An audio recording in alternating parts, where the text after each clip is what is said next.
Hello guys, so most welcome in our YouTube channel rankers number 1 पर। Polytechnic first semester के जिस student की chemistry में back थी उनके लिए इम्पोर्टेंट क्वेश्चन लेकर आ गए हैं। केमिस्ट्री के मोस्ट इम्पॉर्टेंट क्वेश्चन है ये क्वेश्चन। अगर आप लोग रेडी कर लेते हैं तो इनके अलावा कहीं से नहीं पूछे जाने वाला है, ठीक ना। हमने आप लोग को सेकेंड सेमेस्टर के सभी सब्जेक्ट के मोस्ट इंपॉर्टेंट क्वेश्चन प्रोवाइड किए थे, चाहे वो जिस ब्रांच का स्टूडेंट हो। उन्होंने हमारे चैनल से पढ़ा था और same to same question paper आया था। उन्होंने बाद में हमें रिव्यू भी दिया कि बहुत ही अच्छा पेपर आपने बनाया था और सेम टू सेम क्वेश्चन फंसे थे। तो हम आशा करते हैं जो आज हम केमिस्ट्री का पेपर बना रहे हैं इन्हीं क्वेश्चन में से आप लोग को एग्जाम में देखने को मिलेंगे। 100% गारंटी के साथ बात कर रहे हैं। जितने भी क्वेश्चन है ये ऐसे क्वेश्चन है कि जो आपके एग्जाम में 100% आने वाले हैं। अगर आप लोग को केमिस्ट्री में बैक हटवानी है, अगर आप लोग को अब की बार बैक क्लियर करनी है तो ये क्वेश्चन जरूर आप लोग को पढ़ने चाहिए। तो चलिए वीडियो स्टार्ट करते हैं। उससे पहले आप लोग से एक निवेदन है कि आप लोग अगर चैनल को सब्सक्राइब नहीं किए तो सब्सक्राइब कर लीजिए, क्योंकि हम आप लोग के लिए इतना मेहनत करते हैं। बस आपको एक छोटा सा काम करना रहता है, चैनल को सब्सक्राइब भर करना रहता है। तो आप लोग चैनल को सब्सक्राइब कर लीजिए। चलिए वीडियो स्टार्ट करते हैं। तो सबसे पहले मोस्ट इंपॉर्टेंट क्वेश्चन की बात करते हैं, जो बहुत ही मोस्ट इंपॉर्टेंट क्वेश्चन है परीक्षा की दृष्टि से। समस्थानिक तथा समभारिक की परिभाषा दीजिए। समस्थानिक तथा समभारिक की परिभाषा दीजिए तथा प्रत्येक के कम से कम 2 उदाहरण दीजिए। जो आपके समभारिक और समस्थानिक होते हैं उनकी आप लोग को डिफिनेशन लिखनी है और आप लोग को कम से कम 2 उदाहरण देकर आना है आपके एग्जाम में, ठीक है ना। अगला जो मोस्ट इंपॉर्टेंट क्वेश्चन की बात करें, जो अगला मोस्ट इंपॉर्टेंट क्वेश्चन है, क्वांटम नंबर क्या है, क्वांटम संख्याएं क्या हैं, ये कितने प्रकार की होती हैं, इनमें से प्रत्येक के संक्षेप में लिखिए। अगर आप लोग को ये क्वेश्चन पूछा जाता है तो सबसे पहले आप लोग को क्वांटम नंबर लिखना है। क्वांटम नंबर क्या है, उनके प्रकार क्या हैं, तो आप लोग को बताना 4 प्रकार हैं, ठीक ना। उनके नाम लिखने हैं, फिर उनके बारे में लिखना, जो चारों क्वांटम संख्याएं हों कैसे फाइंड होती हैं और उनकी डिफिनेशन क्या होती है उसके बारे में लिखकर आप लोग को आना है। अगर आपके एग्जाम में क्वेश्चन पूछे जाते हैं ऐसे क्वेश्चन, ठीक है ना। अगर आपको कोई भी क्वेश्चन ऐसा पूछा जाता तो आप लोग को उसका पूरा, अगर फिगर है तो फिगर कंपलसरी है आप लोग को बनाना।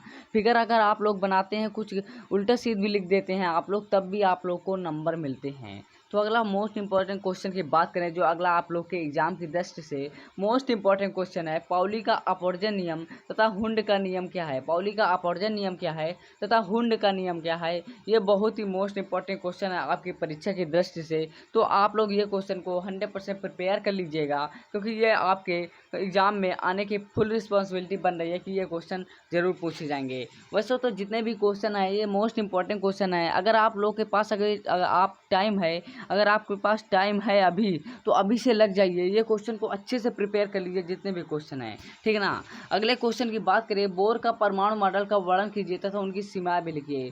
बोर का जो परमाणु मॉडल होता है उसको आप लोग का वर्णन करना है तथा उसकी सीमाएं भी लिखनी है, ठीक ना। प्रत्येक चैप्टर से मोस्ट इंपॉर्टेंट क्वेश्चन आज के वीडियो में उठाए गए हैं, तो आप लोग ध्यान दीजिएगा, मोस्ट इंपॉर्टेंट क्वेश्चन है, ठीक ना। अगला जो क्वेश्चन है, हाइड्रोजन बॉन्ड क्या है। जो हाइड्रोजन बॉन्ड है, हाइड्रोजन बंध है, वो क्या है तथा उसकी व्याख्या करके आना है आप लोग को एग्जाम में, ठीक ना। जो अगला मोस्ट इंपॉर्टेंट क्वेश्चन की बात करें, कक्षकों के संकरण से आप क्या समझते हैं। जो कक्षक का संकरण होता है उससे आप क्या समझते हैं तथा sp2 तथा sp3 संकरण के उदाहरण देकर आप लोग को समझाना है, ठीक ना। आप लोग को उदाहरण देकर समझाना है। तो अगले मोस्ट इंपॉर्टेंट क्वेश्चन की जो बात करते हैं, बहुत ही मोस्ट इंपॉर्टेंट क्वेश्चन आपकी परीक्षा की दृष्टि से कि विस्पर थ्योरी क्या है। विस्पर थ्योरी क्या है उसकी व्याख्या करके आना है, ठीक ना। विस्पर थ्योरी क्या है उसकी व्याख्या कीजिए। तो नेक्स्ट क्वेश्चन है, सिग्मा बॉन्ड तथा पाई बॉन्ड में डिफरेंस क्या होता है। जो सिग्मा बॉन्ड होता है तथा पाई बॉन्ड होता है उसमें डिफरेंस क्या होता है, यह आपकी परीक्षा की दृष्टि से मोस्ट इंपॉर्टेंट क्वेश्चन है। सिग्मा बॉन्ड, पाई बॉन्ड तथा विस्पर थ्योरी, ये क्वेश्चन ऐसे क्वेश्चन है जो पिछले 10 साल का एनालिसिस करके निकाला गया है। ये क्वेश्चन बार बार ये same to same question repeat हो रहे हैं, तो अब की बार भी 100% चांस है कि यही क्वेश्चन रिपीट होंगे। और मैंने बैक पेपर का पिछले साल का पेपर देखा था तो सेम टू सेम क्वेश्चन मिल रहे थे, तो मैंने सोचा कि आप लोग को same to same question provide किए जाएँ, जिससे आप लोग की बैक हट जाए, जिससे आप लोग को केमिस्ट्री से छुटकारा मिल जाए। तो अगले क्वेश्चन की बात करते हैं, ईंधन क्या होते हैं। देखिए ये चैप्टर 2 है, चैप्टर 1 के जितने भी क्वेश्चन थे उन्होंने हमने नोट किया और मोस्ट इंपॉर्टेंट क्वेश्चन आप लोग को बताया। अब चैप्टर 2 स्टार्ट करते हैं, फ्लूइड्स एंड लुब्रिकेंट से। ईंधन क्या है, है ईंधन का वर्गीकरण कीजिए। ईंधन जो फ्यूल्स होते हैं, फ्यूल्स क्या होता है तथा फ्यूल्स कितने प्रकार के होते हैं, तो आप लोग को पता है ठोस ईंधन होता है, द्रव ईंधन होता है तथा गैसीय ईंधन होते हैं। इन सब का वर्गीकरण करके आप लोग को आना है, ठीक है ना। अगले क्वेश्चन की बहुत ही मोस्ट इंपॉर्टेंट क्वेश्चन है, ईंधन का कैलोरी मान तथा ऊष्मीय मान पर टिप्पणी लीजिए। जो ईंधन होता है उसका ऊष्मीय मान जो होता है या कैलोरी मान भी आप लोग कह सकते हैं, उसकी परिभाषा लिखना है, ठीक है ना। अगले मोस्ट इंपॉर्टेंट क्वेश्चन की बात करते हैं बाम कैलोरी मीटर द्वारा। बाम कैलोरी जो मापक होता है, यंत्र होता है, उसके द्वारा हम किसी ईंधन का कैसे उसमें मान ज्ञात कर सकते हैं, कैलोरी मान कैसे ज्ञात कर सकते हैं, उसको आप लोग को विद फिगर सहित आप लोग को बना कर आना है। अगर एग्जाम में आता है ये question with figure most important है आपके एग्जाम के लिए, कंपलसरी आप लोग समझ सकते हैं। अगर आप लोग फिगर नहीं बना कर आते हैं तो आप लोग का 4 नंबर क्वेश्चन है, 5 नंबर क्वेश्चन है, आप लोग को 3 नंबर ही क्वेश्चन आंसर मिले, 3 नंबर ही आप लोग को मिलेंगे, पूरे 5 नंबर नहीं मिलेंगे। अगर आप लोग फिगर बना के आते हैं तो 5 नंबर कोई नहीं रोक सकता आप लोग को 5 नंबर लाने से। अगला जो मोस्ट इंपॉर्टेंट क्वेश्चन की बात करते हैं, आदर्श ईंधन की विशेषताएं बताइए। आदर्श ईंधन जो होते हैं वो क्या होते हैं तथा उनकी विशेषताएं बताइए, ठीक है ना। मैं 1-2 विशेषताएं आप लोग को बता दे रहा हूँ कि आदर्श ईंधन सस्ते होते हैं, आसानी से प्राप्त हो जाते हैं, इनका ऊष्मीय मान उच्च होता है। इसी तरह आप लोग कम से कम 10 से 12 पॉइंट आप लोग को लिख कर आना है। जो अगला मोस्ट इंपॉर्टेंट क्वेश्चन है, अपस्फोटन तथा अपस्फोटन रोधी जो कारक होते हैं, नॉकिंग तथा नॉकिंग पॉइंट जो होते हैं, उनको आप लोग को लिख कर आना है, ठीक है ना। बायो तथा कोल गैस का उत्पादन तथा गुण को समझाइए। जो आप लोग को बायो गैस होती है उसका उत्पादन तथा कोल गैस जो होती है उसका उत्पादन कैसे किया जाता है, उसके गुण, उपयोग, सब कुछ आप लोग को लिख कर आना है, विद फिगर सहित बना कर आना है, ठीक है ना। जो अगला मोस्ट इंपॉर्टेंट क्वेश्चन की बात करें, जो आपकी परीक्षा की दृष्टि से मोस्ट इंपॉर्टेंट है, स्नेहक क्या है, लुब्रिकेंट्स क्या है तथा इनका वर्गीकरण कीजिए तथा कार्यों पर टिप्पणी कीजिए। इनका कार्य किस प्रकार ये यूज होते हैं, ये क्या कार्य काम करने में इनका उपयोग किया जाता है तथा ये कितने प्रकार की होती हैं लुब्रिकेंट्स, इनका पूरा व्याख्या करके आनी है आज के वीडियो में। आपके एग्जाम में सेम टू सेम क्वेश्चन पूछे जाने वाले हैं। जो अगला मोस्ट इंपॉर्टेंट क्वेश्चन है, पिंड तथा वर्निश की टिप्पणी लिखिए। जो पिंड तथा वर्निश है उसके पर आप लोग को टिप्पणी लिखिए। आप ये मोस्ट इंपॉर्टेंट क्वेश्चन आप लोग नोट कर लीजिए। अगर आप लोग नोट नहीं करना चाहते हैं तो मैं लास्ट में आप लोग को बताऊंगा ये PDF आप लोग को कहाँ मिलेगी, तो आप लोग आसानी से डाउनलोड करके आप लोग आराम से पढ़ सकते हैं। अगर सोल्यूशन के साथ भी PDF चाहते हैं तो आप लोग कमेंट करिएगा, मैं सोल्यूशन के साथ आप लोग को बता दूंगा। जो अगला मोस्ट इंपॉर्टेंट क्वेश्चन है नेक्स्ट चैप्टर से, जो आपका जल उपचार वाला चैप्टर है, वाटर ट्रीटमेंट चैप्टर से मोस्ट इंपॉर्टेंट क्वेश्चन, जो जल की कठोरता से आप क्या समझते हैं, जल की जो कठोरता उससे क्या समझते हैं, कठोरता के लिए कौन कौन से लवण जिम्मेदार होते हैं और कठोरता के लिए जो आपके कौन कौन से लवण जो होते हैं जिम्मेदार होते हैं। तो ये मोस्ट इंपॉर्टेंट क्वेश्चन है आप लोग को वाटर ट्रीटमेंट से। ये क्वेश्चन बार बार पूछा जाता है आपके एग्जाम में। कठोर जल का मृदुकरण किस प्रकार किया जाता है, सभी विधि लिखिए। जो कठोर जल होता है, देख लीजिए ये मोस्ट इंपॉर्टेंट क्वेश्चन है, कठोर जल क्या है, कठोर जल के बारे में पहले लिखना है। जल की कठोरता किसके कारण होती है तो उसको लिखना है। जल की कठोरता के लिए कौन की सभी विधियां कैसे दूर किया जाता है, जल को मृदु, कठोर जल को मृदु कैसे किया जाता है, इसके बारे में आप लोग को लिख कर आना है सभी विधियों द्वारा। जैसे आप लोग को बता दें क्लार्क की विधि हो गई, ठीक है ना, और परम्यूटेड या जियोलाइट विधि हो गई, ये सभी विधियों का आप लोग को संक्षेप में लिख कर आना है, ठीक है ना। अब अगले क्वेश्चन की बात करते हैं, कठोर जल का मृदुकरण किस प्रकार किया जाता है, सभी विधि का समझाइए, ये तो हो गया।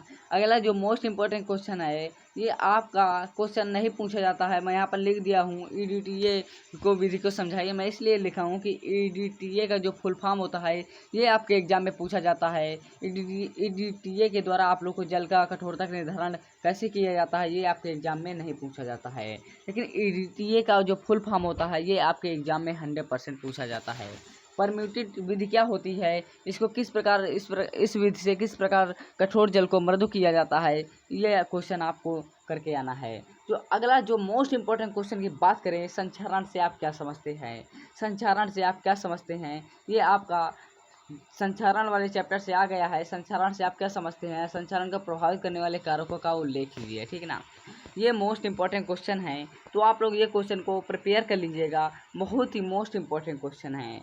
अगला क्वेश्चन की बात करें, लोहे का संचारण या जंग लाना क्या है, इसके रासायनिक जो सिद्धांत हैं इस पर क्रिया को समझाइए।